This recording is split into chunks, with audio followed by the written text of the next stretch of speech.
Olá, este é o programa que entrevista os empreendedores de maior sucesso do Brasil. A cada semana, um convidado de um segmento diferente só para compartilhar experiências empreendedoras. E você já sabe, né? É sempre muito bem-vindo. Minha dica é: aproveite este momento para se inspirar e se encorajar ainda mais. Eu sou Milena Machado e você? Quer empreender? Quer fazer o seu próprio negócio dar muito certo? Então fique agora aqui comigo.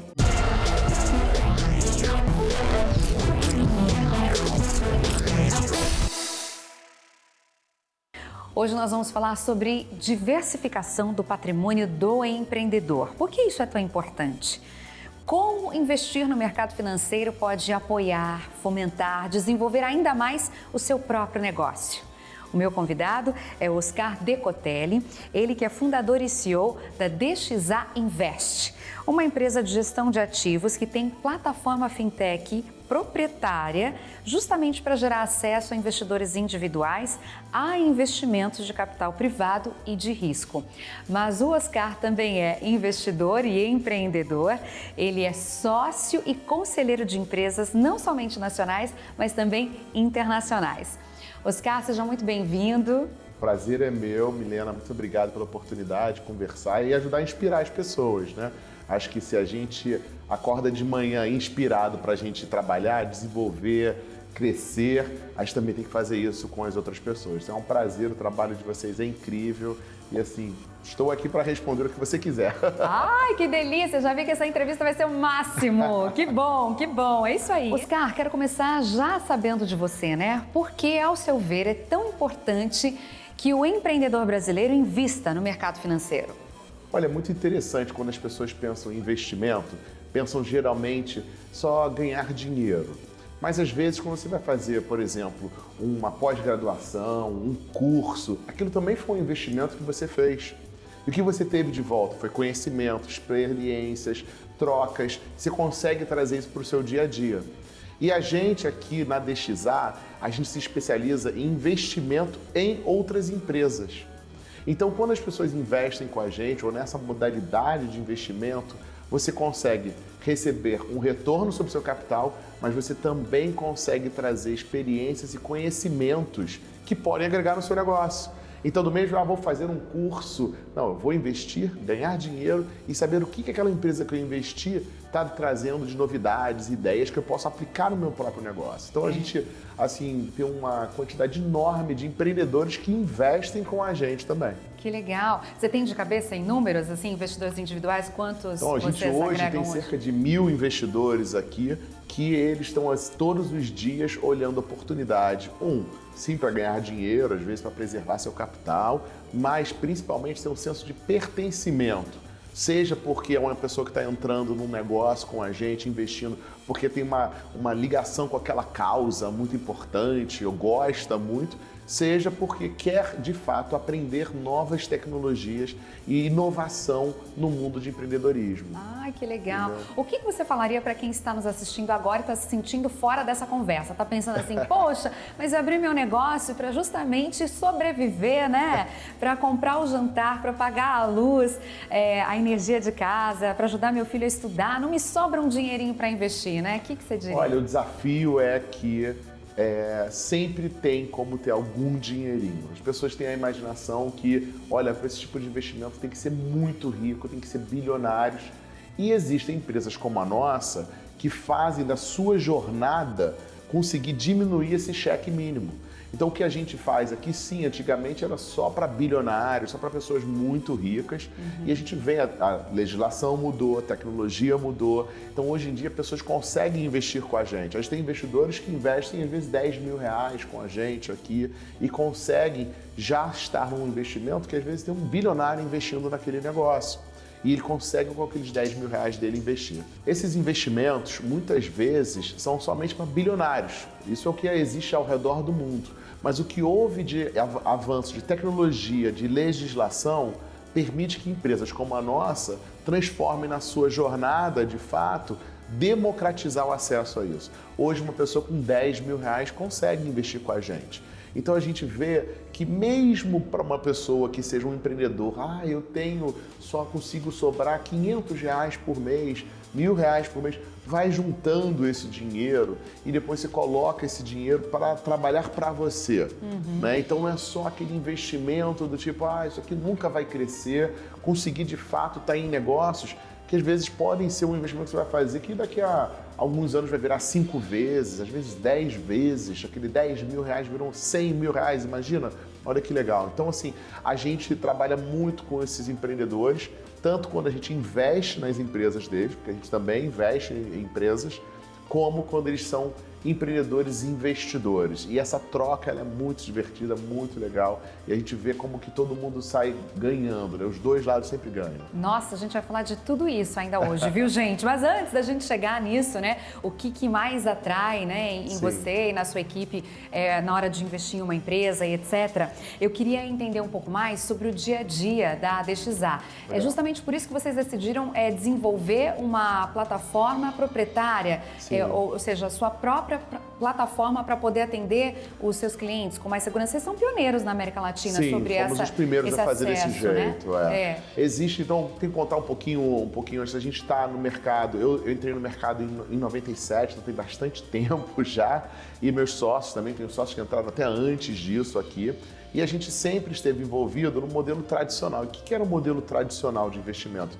Você investir para pessoas muito ricas.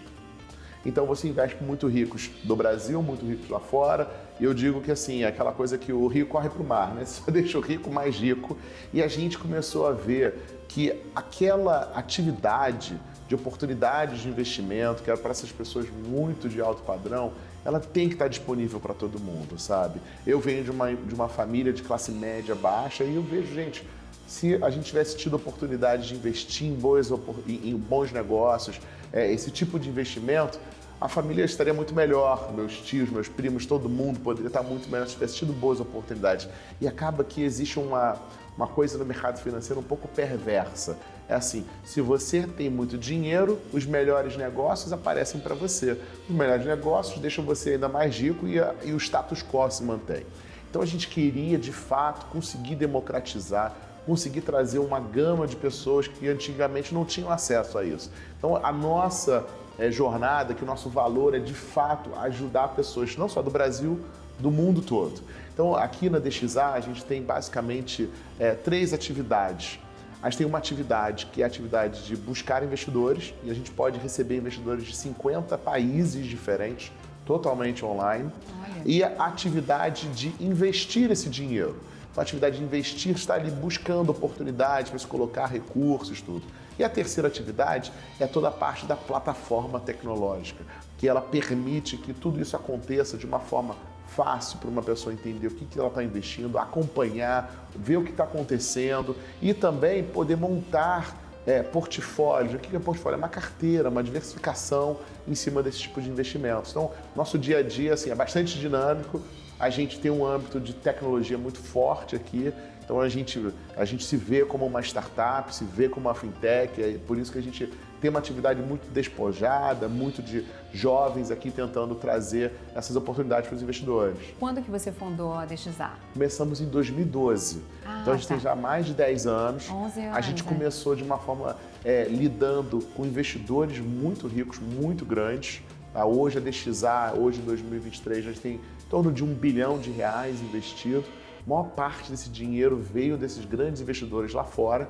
Foi mais ou menos há uns 3 anos atrás que a gente virou essa fintech, essa empresa de tecnologia. Vocês se reposicionaram. A gente não só se reposicionou, mas a gente digitalizou o que a gente faz. Então, antigamente, a gente não faz muito diferente do que a gente já fazia em termos de investimentos, mas agora a relação com os investidores é online. Você quer saber o que está acontecendo, você vai entrar no seu celular e ver o que está acontecendo. A gente vai cravar vídeos, dizer, olha, essa empresa está fazendo isso, fazendo aquilo, novidades. Tudo isso acontece de uma dinâmica bastante digital. E qual que seria o melhor jeito de investir, né? Quais são os conselhos, as principais dicas, as maiores precauções? Que a gente sabe que o empreendedor brasileiro, muitas vezes, ele tem dificuldade na própria criação do capital de giro. É verdade. Né? De arrumar o dinheiro para repor o estoque dele, para poder demitir uma pessoa e pagando todos os direitos, ou licenciar uma maternidade, Sim. liberar férias. E falta até esse conhecimento, esse nível de educação empreendedora, né?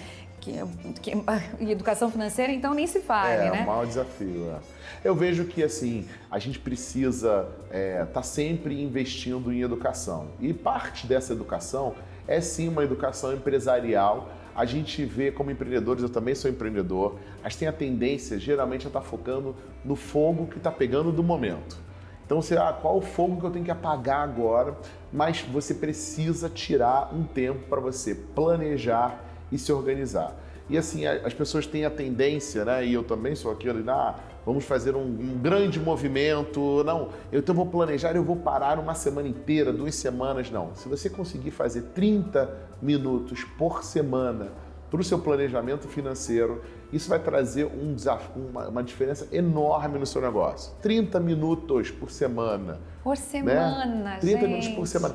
Tira ali daquele minutinho que está ali no TikTok, no Instagram, diminui um pouco, 6 minutos que você por consegue. dia. Então, assim, é claro que existem metodologias, tem muita coisa online de graça, tem cursos que se compra também, se paga, mas você ir para o planejamento. E o planejamento, ele parte, sim, de você saber para que você está gastando dinheiro A, por que você está fazendo? Vai estar me trazendo quanto de retorno B?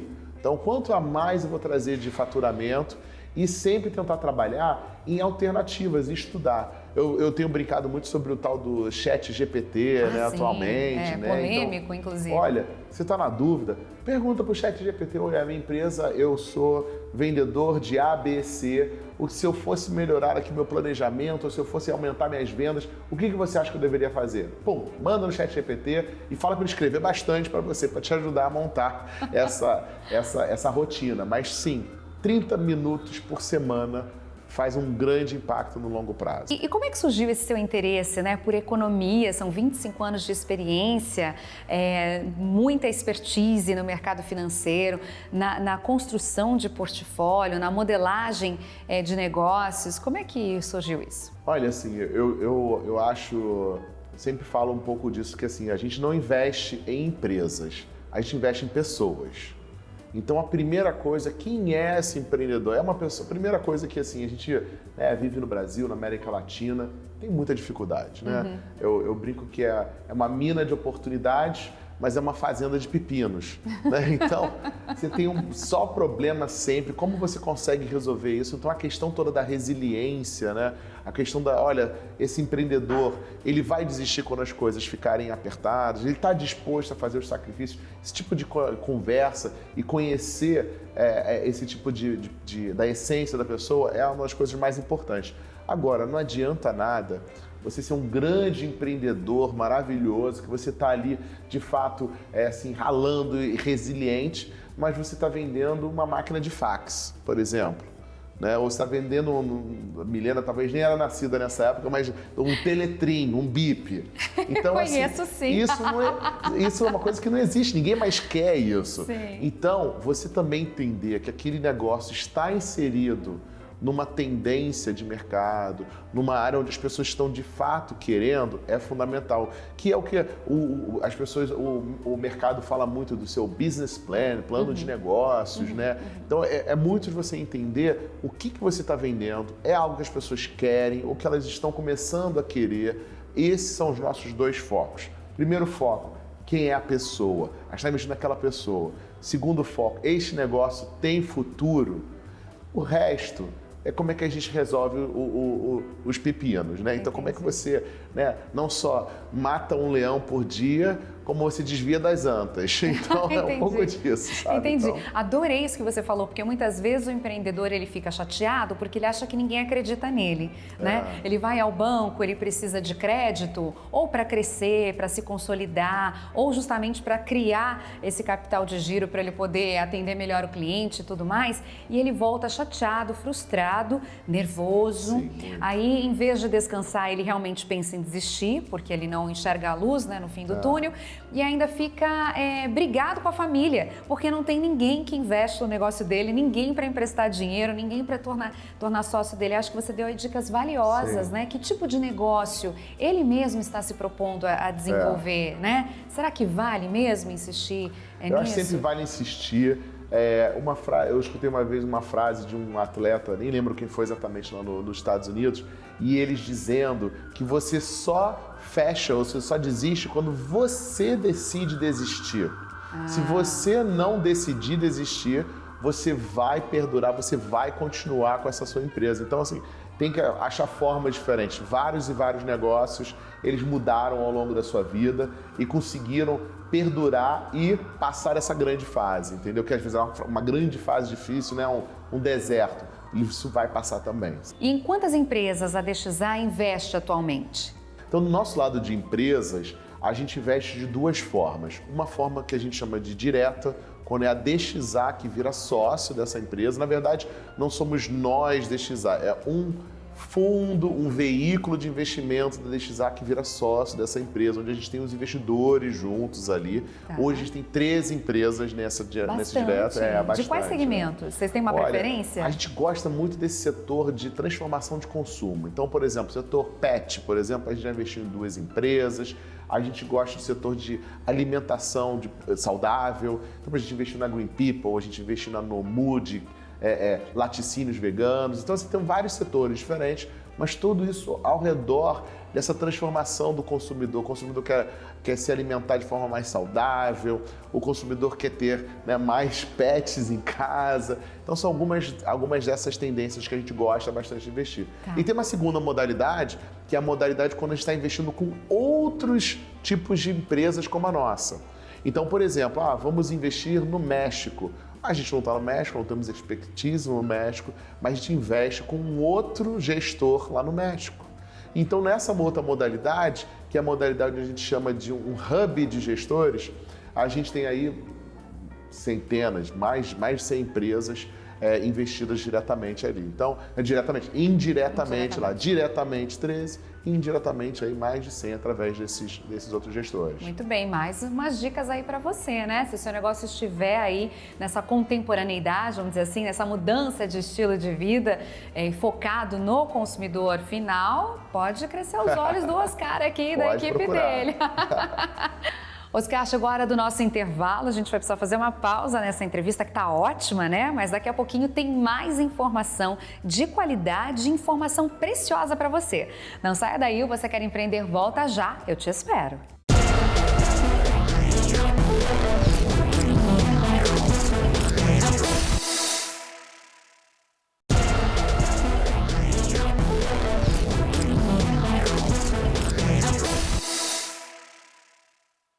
Estamos de volta e o programa Você Quer Empreender de hoje está falando sobre a importância da diversificação do patrimônio do empreendedor. O meu convidado é Oscar Decotelli, ele que é sócio, fundador e CEO da DXA, que é uma empresa de gestão de ativos, pioneira aí na América Latina, nesse segmento 100% digital. E, Oscar, você estava contando para mim que vem investidor de 50 países, né? Como é que eles chegam até você? Porque não é tudo simples assim hoje em dia, né? Digita na internet, aparece. Você aceita qualquer tipo de investidor? Como é que é isso? Olha, para começar, que eu acho que todo empreendedor, ele é um vendedor do seu próprio negócio. Então a gente não pode dizer nunca que é fácil. Nunca é fácil vender qualquer... Você pode estar vendendo um cachorro quente na barraquinha, quando você pode estar vendendo investimentos. Captação é sempre difícil. E ela parte do princípio de você conseguir ganhar confiança e você conseguir mostrar a sua experiência naquele assunto.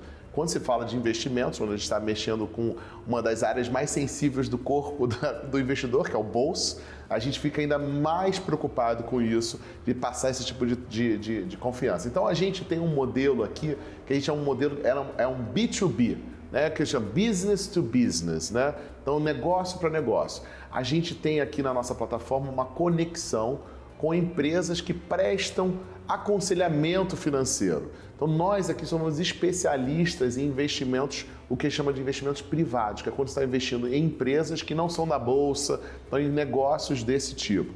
Mas existem vários escritórios de XP, BTG e, só para dizer, de 2 plataformas, de vários ao redor do mundo, que prestam aconselhamento em todas as áreas, de bolsa, renda fixa, tudo. Então a gente tem um trabalho de ir atrás destes tipos de clientes. nosso primeiro cliente são outros aconselhadores financeiros.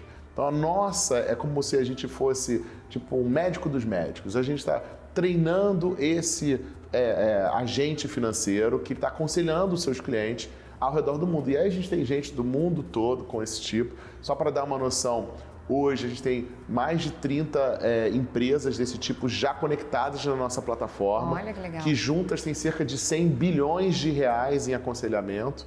Então a gente está trabalhando muito essa base e eles têm mais de 1 milhão de clientes somados.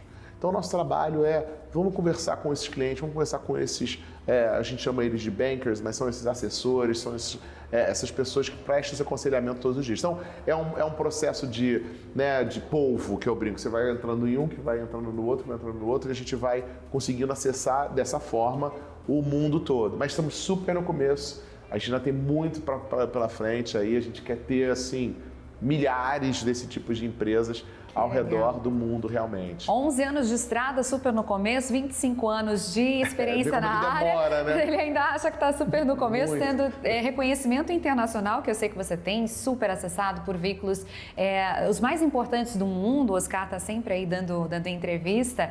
E eu queria que você pontuasse para a gente agora, para ficar ainda mais claro para o nosso espectador, qual que é a principal diferença, falando de vantagens e desvantagens, né, vamos dizer assim, de pontos fortes e não tão fortes, talvez, na hora de escolher um investimento, né? Por que fazer um investimento de empresas que estão, por exemplo, na Bolsa e não esse Legal. Capital privado? Acho que seria interessante, porque os critérios são diferentes também. De repente, Com a gente certeza. encaixa mais gente ainda ou menos, né? Vamos ver o que você vai dizer. Não, olha, eu acho que uma coisa que é interessante é você pensar o seguinte: esse dinheiro que eu tenho reservado. Então, primeiro, para você poder investir, você tem que ter algum dinheiro guardado. Sim. Né? Então, vamos guardar. Vou guardar 10% do que eu ganho, 10% do que eu faturo e vou começar a criar uma poupança. Quando você chegar num determinado montante, você vai começar a pensar onde você vai investir.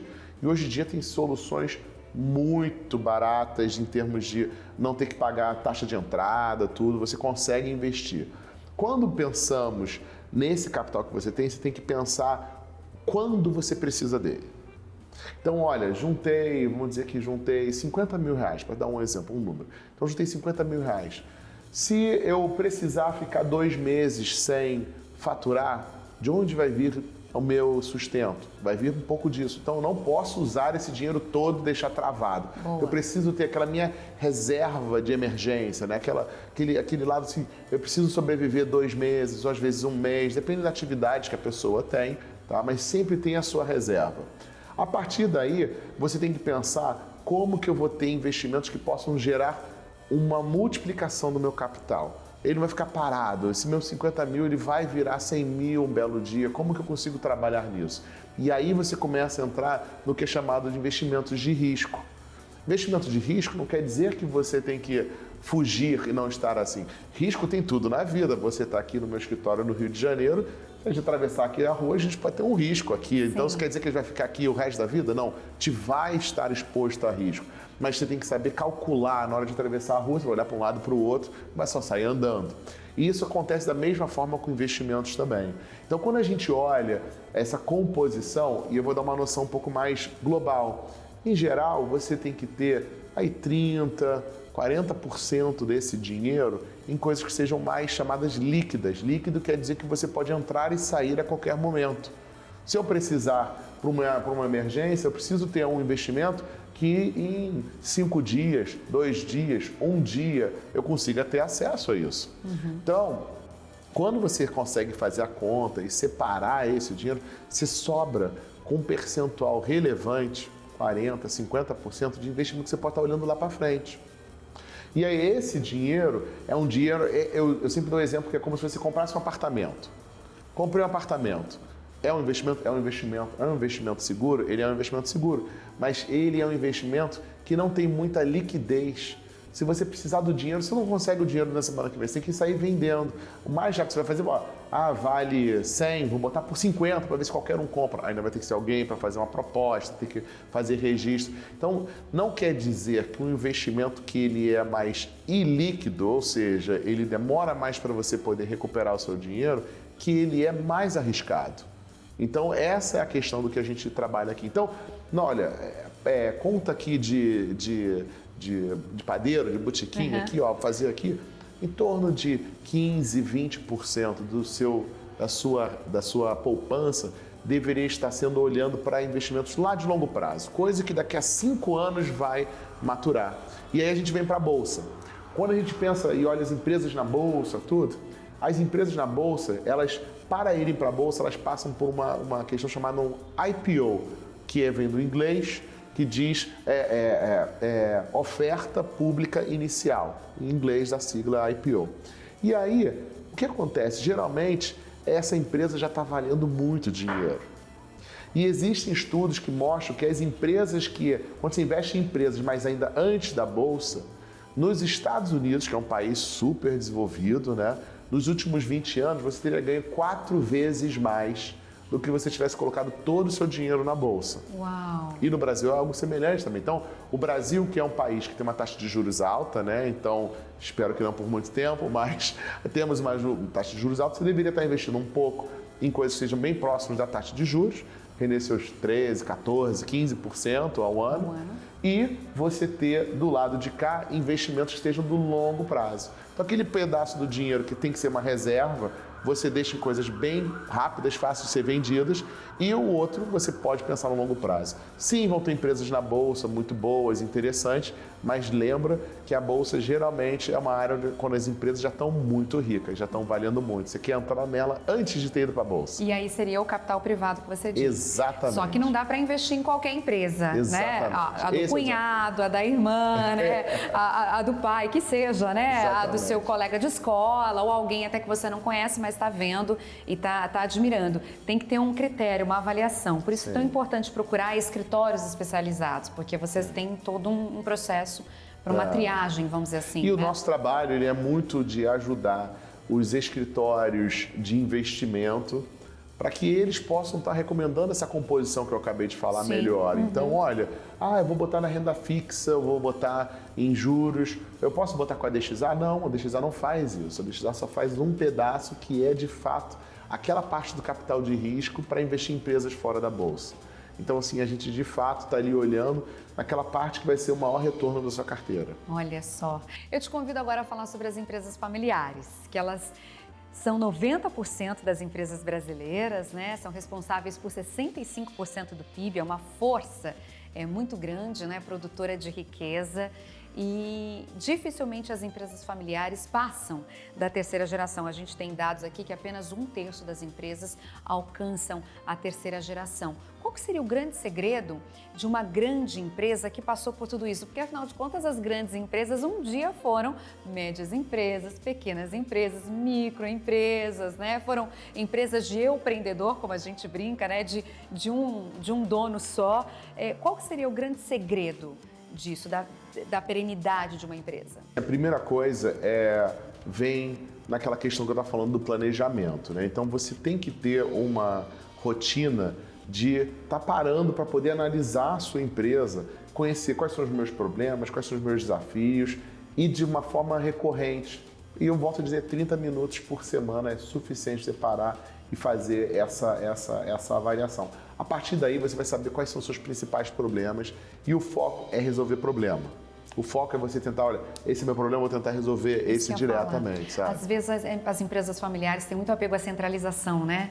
Eu que sim. comecei, deu certo até aqui, eu que sei fazer, não descentraliza, né, as decisões, personifica muito e que personaliza. essa questão que você comentou sobre a mortalidade, né? Então, assim, o que na nossa análise, o que faz essas empresas morrerem, tá? Então, basicamente, a gente entende que tem 2 principais problemas. O primeiro problema é vender algo que ninguém quer. Ah, isso é muito triste. Então, é aquela questão do modelo de negócios. Você tem que ter certeza que o que você está fazendo, as pessoas de fato querem. Então, você tem que vender, né? Mas, Oscar, aguenta aí. Só quero fazer uma contribuição aqui, simples, assim, humilde. Muita gente dá conselho para os nossos empreendedores, fala assim, trabalhe no que você mais gosta. Venda o que você consome. Entendeu? Eu acho Fica que eu acho nessa que isso, superficialidade da coisa. Eu particularmente acho que a gente, na nossa vida, a gente vai se adaptando, né? Você vai vendo, olha, eu gostaria de fazer 5, 6 coisas diferentes, me daria um prazer, Boa. né? Vou escolher aquela que eu sei que tem alguém que quer comprar. Né? Então, assim, isso é algo que A gente é muito mais do que um hobby, né? Muito Exatamente. mais do que uma preferência única.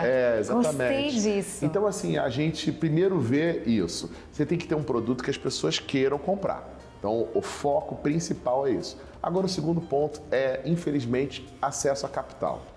Então, se você tem um pouco de dinheiro para começar seu negócio, se um banco te dá um empréstimo, infelizmente, a maior parte dos nossos bancos, eles ainda pedem garantias reais, né? Então, precisa de um aval de alguém rico, precisa disso, aquilo, e você geralmente não consegue ter isso quando você é empreendedor. Que tem, a pessoa vendeu o carro para poder empreender, né? E às vezes você tem que ter o carro para vender, né? Pois se você não tem nenhum carro para vender, hipotecou a casa. O acesso ao capital é a segunda principal razão que causa essa mortalidade. E aí tem formas diferentes de acessar o capital. É claro, existem empresas como a nossa, que vai entrar de sócio, mas existem hoje em dia muitas opções, desde alguns financiamentos especiais, mas geralmente essas soluções não estão com o gerente do banco. Então a gente, quando é empreendedor pequeno, você tem a tendência a estar tendo um relacionamento muito grande com o teu gerente do banco, que ele te manda uma cartilhazinha de oportunidades, de opções, que são muito limitadas ali. Abre a conta dos funcionários aqui comigo, eu te dou uma linha, mas tem que se estudar porque coisas fora. Então, assim, o capital é algo que está disponível, o mercado financeiro tem esse tipo de acesso. Então, eu acho que hoje em dia, com a internet, isso facilitou muito você poder estudar, buscar informações. E, assim, volto a dizer, se você conseguir ter um produto que as pessoas querem comprar, estão comprando, e você conseguir algum acesso a capital, aí depois é só resolver os pepinos. Tô adorando a que nossa entrevista. Não são poucos, verdade. No primeiro bloco eu vejo que ao longo da nossa entrevista você pontua muito isso. Você realmente acredita na força do empreendedorismo, né? Muito. Como mudança de vida, inclusive. Arrisco até a dizer como uma estratégia de um país para aliviar a questão da diferença social, da disparidade, da falta de inclusão, da diversidade. Eu vejo isso no seu discurso, que você acredita muito no empreendedor, né? E, gente, a gente é um país incrível, mas ainda tem muita desigualdade, né? Eu puxo muito a bandeira, né, da desigualdade racial, porque eu fui um dos primeiros negros a começar uma empresa tipo essa empresa de investimentos num ambiente muito fechado, muito dominado por pessoas brancas, mas não porque da história, não por intenção, mas assim, eu venho lutando, furando essa bolha, e eu vejo muito nos empreendedores também. A gente vê assim que existem empreendedores maravilhosos e geralmente, né, contando por história própria, se você vem de um background de diversidade, de dificuldade, você sabe que nada vem fácil. Então a sua tendência a, quando vem um problema, você batalhar, você lutar por ele, isso é algo que a gente acredita muito. Então, assim, eu sou um partidário muito grande dessa história.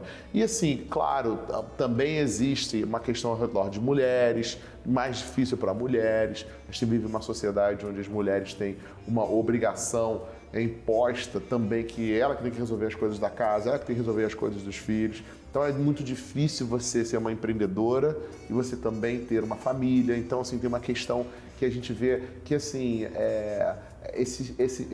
essa pessoa que consegue ser empreendedor e ser mulher, ser negro, é diferente porque tem um potencial aí muito grande de realmente passar por dificuldades, ser resiliente, sabe que as coisas não vêm fácil nesse nosso Brasil.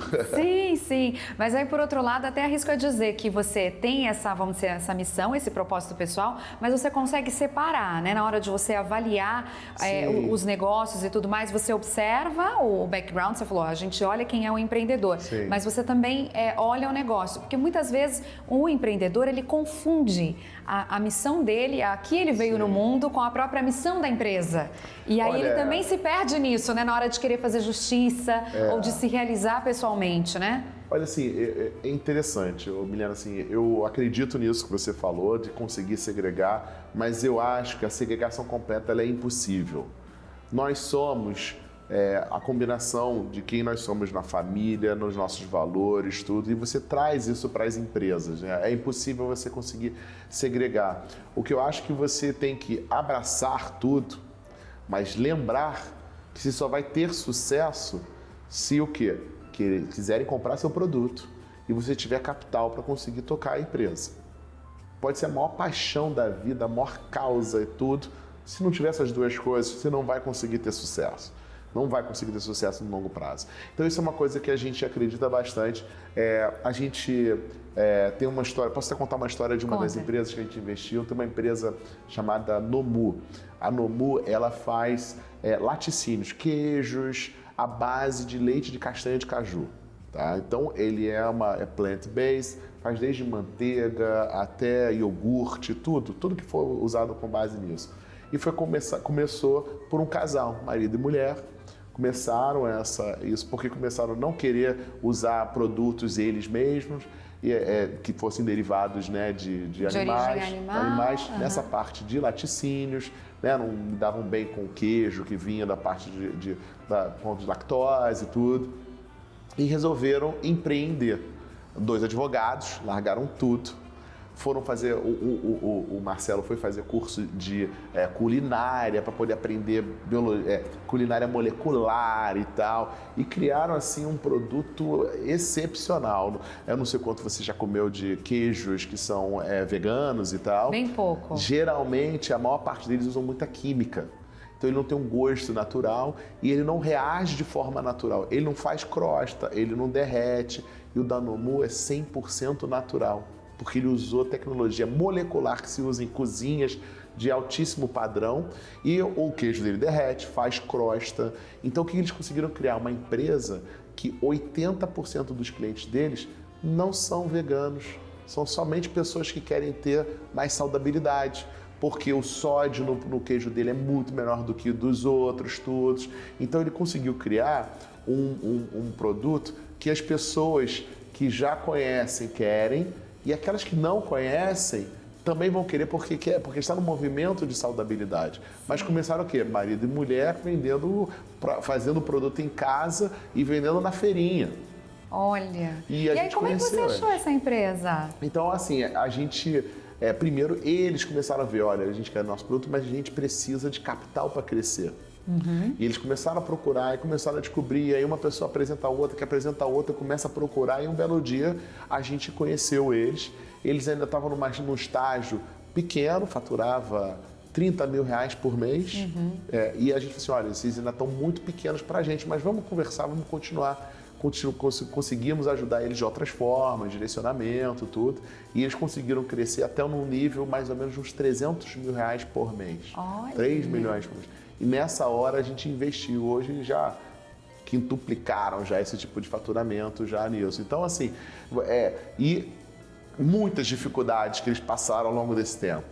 Então são 2 fundadores, uma mulher e um homem, e casal, que tem dificuldades ainda mais desafiadoras. Não sabiam nada do segmento que escolheram, que é aquilo que a gente falou, né, sobre eu vou escolher o que eu gosto, eles foram pela dor, empreenderam pela dor, né? Depois começaram a perceber, opa, isso aqui pode dar um negócio. Aí tiveram um insight de pesquisa de mercado, que tem a ver com o planejamento que você comentou, né? Exatamente. Será que tem público? E esse público agora que você comentou, ele tem nome já, né? Flexitariano, né? É verdade. É verdade. Os flexitarianos. E é muito curioso, no caso lá da Natália, né, que é a cofundadora e CEO da empresa, e ela fala assim, meu sonho, eu quero estar na mesa de todos os brasileiros.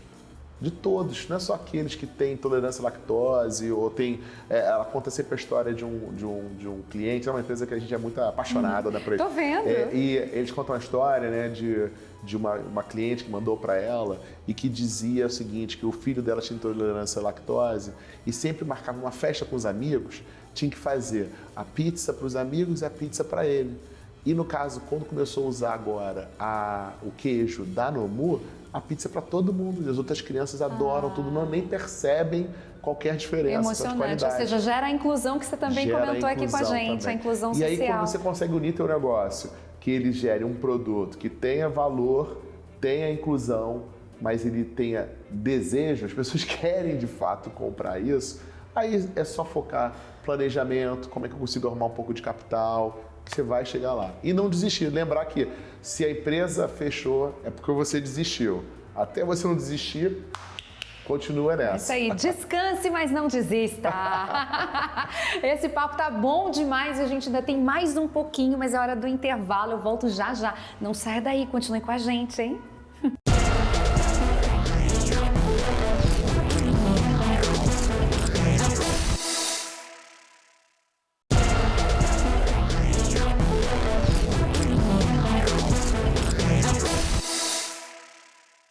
Estamos de volta. O programa Você Quer Empreender de hoje está recebendo, na verdade estamos aqui, né, na sede da empresa dele, da DXA no Rio de Janeiro, Oscar Decotelli.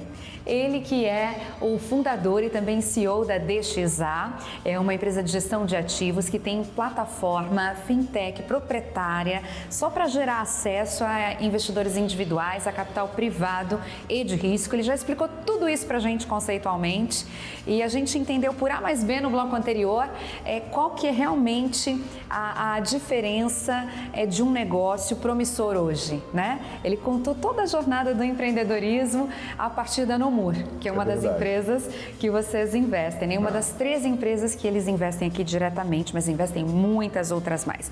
Eu acho que a gente agora poderia falar um pouco sobre a perspectiva de crescimento dos empreendedores que nos assistem, aqueles que estão pensando em ganhar novos mercados. Oscar, na sua opinião, esse seria um bom momento para os empreendedores que nos assistem, né? Investir no mercado externo ou não? É melhor ficar aqui atendendo o mercado interno, o mercado nacional mesmo? Olha, o Brasil, a gente tem uma característica, pelo Brasil ser muito grande, né? País de proporções continentais, a gente tem a tendência a falar assim, a gente se resolve aqui no Brasil. Vou ter um monte de clientes aqui e tudo, mas a verdade é que as maiores empresas do mundo, né, e hoje em dia todo mundo fala Facebook, Apple e tal, desde o primeiro dia, quando estavam na garagem de casa, eles estavam pensando em ser globais. Eles estavam pensando em como é que eu posso dominar o mundo. E a gente tem que ser mais audacioso como brasileiro. Não tem razão nenhuma para que uma próxima empresa de 10 bilhões, 20 bilhões, 100 bilhões de dólares não possa nascer aqui no Brasil. Então, assim, a gente é um grande incentivador de expansão, exportação, crescimento para fora. Acho que sim, é um excelente momento para se olhar a exportação, né? A gente está com um câmbio muito valorizado para isso, né? Então, cada $1 que você vender aqui, R$5, né? Então, assim, a gente vê principalmente aquelas empresas que produzem aqui no Brasil. Se você tiver condições de exportar, exporte. Se você presta serviço, tenta também prestar serviço lá fora. Então, assim, a gente vê que é um momento incrível para isso. Eu posso dar um exemplo de uma empresa que a gente investiu, né, já há bastante tempo atrás, há 10 anos atrás, que é uma empresa chamada Z-Dog, que faz coleiras para cachorro, tudo. Essa foi o nosso primeiro investimento, quando a gente fez lá atrás, em 2012. E a Z-Dog, ela foi para 40 países diferentes. Então, 40 países diferentes, você pode comprar uma coleira da Z-Dog. Quando a gente vendeu a nossa participação, que a gente saiu lá em 2018, a gente conseguiu transformar em 12 vezes o investimento. Uau. Então, quem botou 1 recebeu 12 de volta, né? Então, esse foi um investimento de super sucesso. E grande parte do sucesso da Z-Dog do lado financeiro foi estar em 40 países. Então, assim, tudo começa devagarzinho. Hoje em dia, a gente vê que a tecnologia ajuda muito. Para você poder vender na Amazon nos Estados Unidos, alguns cliques, alguns formulários, alguns ajustes, você faz tudo de casa, Uau. Sem grandes investimentos. Então, assim, eu acho que a dica para o empreendedor é realmente abrir a cabeça, seja audacioso, pense realmente de forma global e comece. Não tem que ter medo, começa. Mas tem que botar dinheiro na frente. Procura uma solução que não tem que botar dinheiro na frente. Vende, eu sempre digo assim, o melhor dinheiro que você pode ter é o dinheiro do seu cliente. Não precisa levantar, preciso de um sócio para ir para lá. Não, tenta vender para alguém. Às vezes alguém te compra, comprei aqui o seu produto e vou entregar daqui a 6 meses, daqui a X meses, dá um desconto. Então, assim, o momento é super oportuno. Eu acho que o Brasil tem evoluído muito na parte tipo de estrutura financeira, a parte de tecnologia. Antigamente era uma dificuldade você fechar um câmbio para você poder mandar dinheiro ou receber. Hoje, gente, de forma online, fácil, você consegue fazer isso. Então, assim, momento incrível, Milena, para fazer isso. E receber em moeda estrangeira não deixa de ser uma forma de diversificar, né, o próprio patrimônio também, né? Exatamente, também. Não ficar tão restrito àquela regionalidade do contexto social e político. A gente viu a guerra na Ucrânia, sim, por exemplo, né? Aqui no Brasil a gente está acompanhando o caso das Americanas. Quando a sim, gente fica muito fechado, muito pontual, corre esses riscos, né? Assim, é uma questão até matemática, né? Quanto mais diversificação você tem, menor é o seu risco, né? A gente fala, né, no botar todos os ovos numa única cesta, sim, né? Sim. E é basicamente por conta disso. Então, se você como empreendedor, você fala, olha, eu vou diversificar, gente, é muito mais fácil do que você imagina. Você estar se colocando de uma forma online para investidores, ou principalmente para clientes internacionais. E você poder exportar, aproveitar esse momento nosso do câmbio favorável e fazer. Então, assim, a gente super incentiva, seja empresas que estão com a gente, seja outras, mas, gente, vamos pro mundo, vamos dominar o mundo, vamos conseguir fazer isso aí pra frente. Pois é, e você tem propriedade para falar isso, né? Porque você já participou de mais de 100 eventos globais aí no mundo todo, justamente dando palestras, falando sobre os assuntos da sua especialidade, viaja muito. Sim. Então, os negócios brasileiros são bem vistos fora do Brasil. São super bem vistos. O empreendedor brasileiro, ele é tido assim como um empreendedor de altíssima qualidade, de um empreendedor que tem jogo de cintura, né? A gente brinca a ginga brasileira, que a gente fala muito de, né, esporte, entretenimento, no empreendedorismo também. Os clientes e investidores internacionais sabem que o Brasil é um lugar muito difícil de se fazer negócio, muito difícil de trabalhar, uma estrutura fiscal complicada, mas é simples, é presumido, é no real, é substituição tributária, é o Estado tal. Isso é um desafio que todos nós aqui navegamos bastante e que a gente vê que lá fora não tem isso dessa forma tão complexa. Então, se você consegue sobreviver aqui no Brasil, você consegue dar certo em qualquer lugar do mundo. E ao seu olhar, né, qual que é o futuro do Brasil para o empreendedorismo? Olha, é uma grande pergunta. É a pergunta que vale bilhões e bilhões e bilhões de dólares. Mas o que eu vejo de fato, uma evolução dos recursos chegarem nos pequenos e médios empreendedores. Existe um buraco, né? A gente brinca, né, do rio corre para o mar, as grandes empresas, quem consegue os grandes financiamentos, né? E assim, é muito interessante até ver no governo novo, né, comparado, né, ao governo antigo do Lula, que era dos campeões nacionais. Hoje o discurso já temos que pegar os pequenos e médios. Então, assim, mostrando que esse alinhamento é um alinhamento global do mundo todo e aqui do Brasil não é diferente, onde assim, a gente vai ver cada vez mais incentivo para o pequeno e médio produtor, tá? Então, assim, seja ele um produtor mesmo, agricultura, seja ele um empresário. E a gente está vendo, assim, que isso vai mudar completamente o Brasil. Daqui a 10 anos a gente vai ser um outro país completamente por conta do empreendedorismo. Uau!